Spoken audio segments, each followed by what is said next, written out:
Olá, amigos do canal NEP São Paulo. Sejam muito bem-vindos à nossa série Livro da Esperança. Sou Rafael Bragueta, um dos membros do NEP Allan Kardec de Ribeirão Preto, aqui do interior de São Paulo. E venho trazer com vocês, dividir a leitura do capítulo 5, Mensagem de Emmanuel, intitulada No Reino em Construção. Então, nossa dinâmica será primeiramente lermos a passagem e depois trazermos no nosso pequeno tempo aqui humildes reflexões e pedimos a inspiração de nosso mestre, o grande construtor, nosso grande Messias, esse amigo que está sempre conosco, que ele possa nos intuir nas reflexões e que essa mensagem chegue às fibras mais fundas e mais íntimas do nosso coração. Então vamos à leitura. Então a mensagem é No Reino em Construção. Então Emmanuel começa citando a passagem do Evangelho de João, no capítulo 14, versículo 2, em que Jesus diz assim: Na casa de meu Pai há muitas moradas.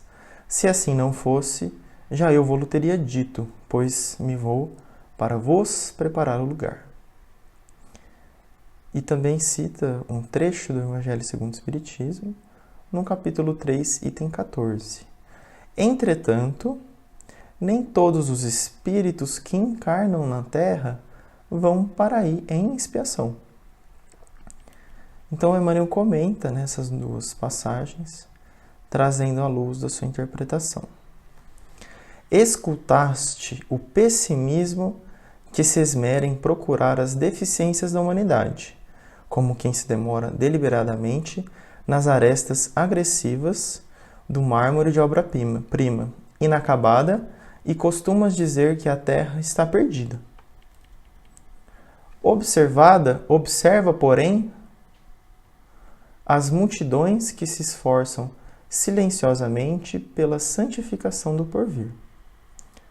Compulsaste as folhas da imprensa, lendo a história do autor de homicídio lamentável, e sob extrema revolta, trouxeste ao labirinto das opiniões contraditórias a tua própria versão do acontecimento, asseverando que estamos todos no teatro do crime. Recorda, contudo, os milhões de pais e mães, tocados de abnegação e heroísmo, que abraçam todos os sacrifícios no lar para que a delinquência desapareça. Conheceis jovens que se transviaram na leviandade, desvairando-se em golpes de selvageria e loucura, e examinando acremente determinados sucessos que devem estar catalogados na patologia da mente, admites que a juventude moderna se encontra em adiantado processo de desagregação do caráter. Relaciona, todavia, os milhões de rapazes e meninas, debruçados sobre os livros e máquinas, através do labor e do estudo, em muitas circunstâncias, imolando o próprio corpo à fadiga precoce, para integrarem dignamente a legião do progresso. Sabes que há companheiros habituados aos prazeres noturnos, e ao vê-los comprando o próprio desgaste a preço de ouro, acreditas que toda a comunidade humana jaz entregue à demência e ao desperdício. Reflete, entretanto, nos milhões de cérebros e braços que atravessam a noite, no recinto das fábricas e junto dos linotipos, em hospitais e escritórios, nas atividades da limpeza e da vigilância, de modo em que a produção e a cultura, a saúde e a tranquilidade do povo sejam asseguradas.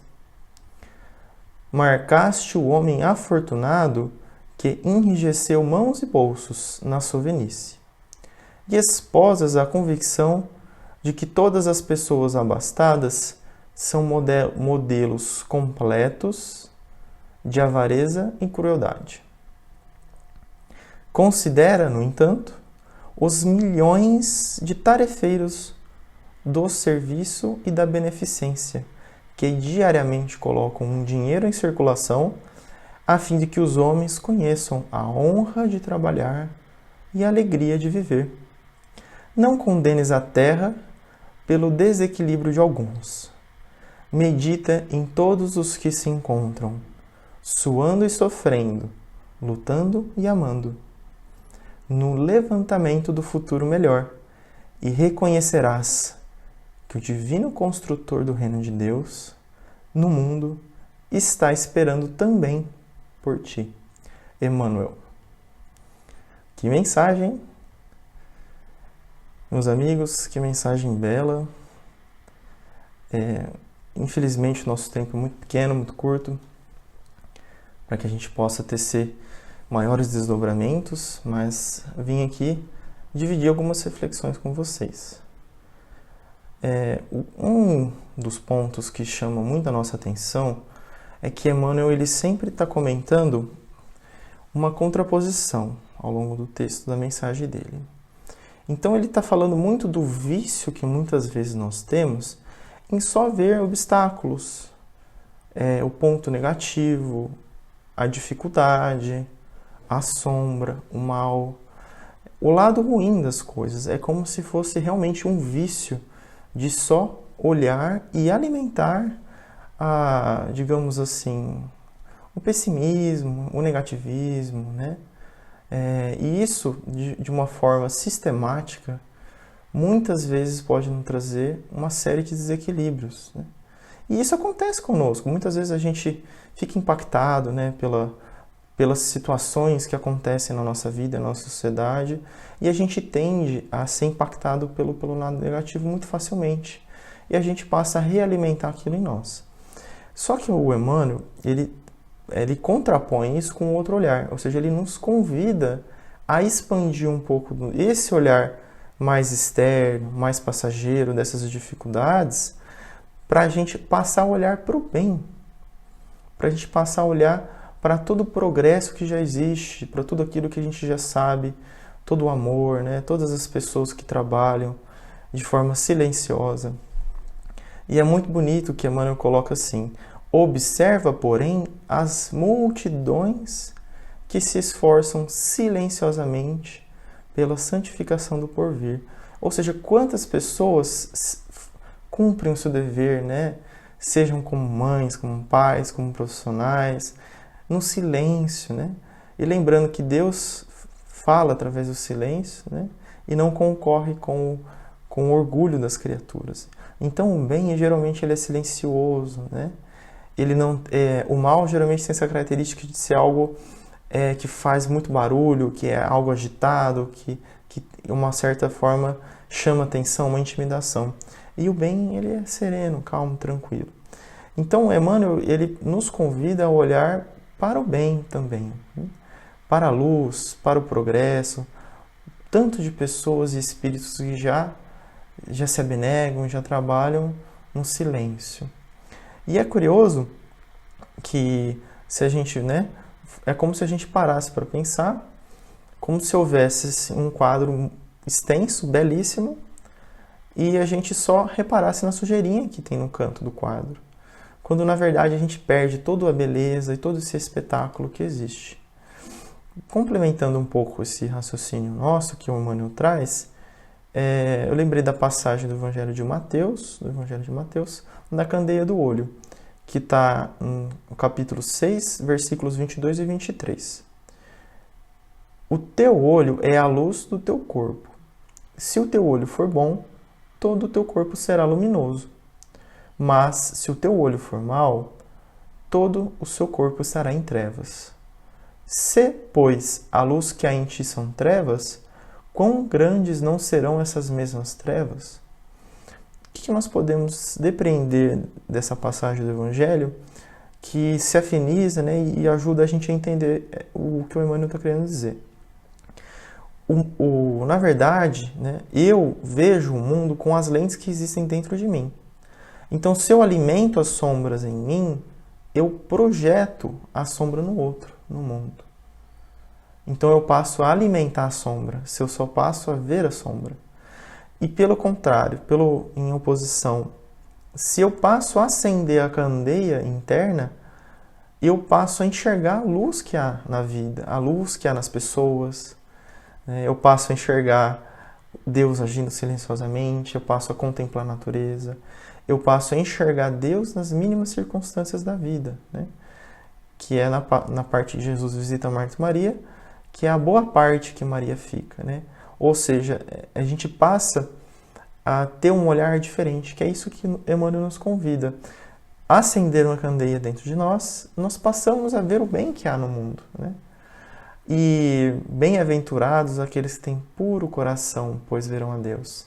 Então, quanto mais eu passo a purificar o meu coração no sentido de ir me desprendendo das ilusões, das vaidades, do orgulho, do egoísmo, das crenças que limitam, né, dos vícios que nos aprisionam, eu passo a refletir a imagem, eu passo a refletir o divino em mim. E eu passo a enxergar Deus pouco a pouco nas coisas. Então a gente passa a enxergar Deus numa mãe que cuida de um filho, né? Então eu não vou focar somente naquele irmão que cometeu um crime. Eu vou olhar para ele com misericórdia. Eu vou passar a ficar preocupado com aquele que pratica o mal. E não vou ficar tão preocupado com o mal em si, né? Ou seja, a gente acolher aquele que erra. Então a gente passa a ter um outro olhar sobre a vida. Então Emmanuel nos convida, e nesses tempos é importantíssimo a gente parar para olhar que existe o bem, né? Nós de forma alguma estamos querendo negar o mal ou negar as dificuldades do mundo, mas de uma forma sistemática, alimentando o pessimismo, alimentando desconfiança, isso é extremamente danoso para o nosso espírito, para o nosso ser. E continuando as nossas reflexões, interessante que o Emmanuel cita o Evangelho segundo o Espiritismo no capítulo 3, né? E fala e traz, né, no item 14, ele traz ele fala, né, os espíritos, o Kardec estava comentando de mundo de expiações e de provas, mas ele quis focar o quê? Por que ele focou, né? Falou que nem todos aqui estão em expiação. E isso é interessante, né? Porque para a gente passar a compreender que não existem só esses espíritos endividados, nós, né? Endividados, e que muitas vezes renitentes no mal. E lembrando que a característica, né, do nosso planeta, né, de provas e expiações indo então em transição, né, em regeneração, são espíritos que já têm um certo progresso intelectual, mas que ainda, do ponto de vista moral, ainda muito deficiente, né? Ainda muito frágil. Então, esse é o papel do Evangelho em nossas vidas, mais ainda. Trazendo um pouco, complementando essa reflexão, me recorro aqui a Kardec, na obra básica, no livro A Gênesis, em que ele fala da geração nova. Então, eu vou ler um trechinho aqui. A época atual é a de transição. Confunde-se os elementos das duas gerações. Colocados no ponto intermédio, assistimos à partida de uma e à chegada da outra, já se assinalando cada uma no mundo pelos caracteres que lhes são peculiares. Ou seja, Jesus aqui, trazendo aqui o título da mensagem do Emmanuel, que é brilhante, né? Os títulos de Emmanuel, eles são geniais, em que Emmanuel fala, é um reino que está em construção, não é um reino que está pronto. Então, para que haja esse processo de conclusão, estou usando uma linguagem metafórica, porque o progresso é infinito, né? Mas de concluir essa etapa nossa, esse ciclo evolutivo nosso, existem, né, coexistem as gerações. Então, a gente percebe tanto os espíritos mais voltados ao egoísmo, ao orgulho, ao apego à matéria, e a gente passa a ver também espíritos que passam a encarnarem, que têm um pouco mais de um desenvolvimento moral, um pouco mais apurado. Não são espíritos perfeitos, mas já são espíritos que se comprometem, que já se comprometeram com a autorrenovação, com o bem, com a coletividade, com a fraternidade. Então a gente assiste esses elementos, eles coexistem de uma forma muito evidente. E é natural que todo o processo de transição, isso não ocorra de um dia para o outro, é algo gradual, é um processo, né? Um dos grandes erros que nós temos, né, é a gente olhar para essa nossa era de transição e a gente se apega muito ao exterior. A gente fica muito impactado, né, com, que nem o Emmanuel coloca, né, com esse ponto de vista negativista, com essa desesperança que é totalmente contrária ao Evangelho, que o Evangelho é a esperança viva, né, para a nossa alma. E muitas vezes nós nos deixamos levar por esse pessimismo, por esse negativismo, descendo um pouco a nossa vibração para esse patamar. E às vezes até alguém pode pensar assim, mas poxa, estamos soltos, né? O que está acontecendo com o mundo? Estamos abandonados, estamos à deriva, o que está acontecendo, né? E Emmanuel, não por menos, ele cita o Evangelho de João, né, nessa mensagem, falando das muitas moradas na casa do Pai, e que ele, né, traz, né, vou preparar-vos o lugar. E Jesus, né, nesse mesmo texto do evangelista, diz assim, não se turbe o vosso coração. Ou seja, não deixe que essa superfície atormentada, esses desequilíbrios, essas dificuldades, esses barulhos, esse aparente caos exterior, nos tire da nossa proposta, nos desequilibre, né? Nos tire do caminho, do equilíbrio, né? De centrarmos em nós mesmos, de voltarmos à profundidade interna. Então Jesus já sabia que esse reino em construção, em determinada fase do processo, seria um pouco bagunçado, entre aspas, né? E que causaria uma grande ansiedade caso a gente não prestasse atenção nesse conselho dele. E o que seria esse lugar que Jesus fala que vai preparar para nós?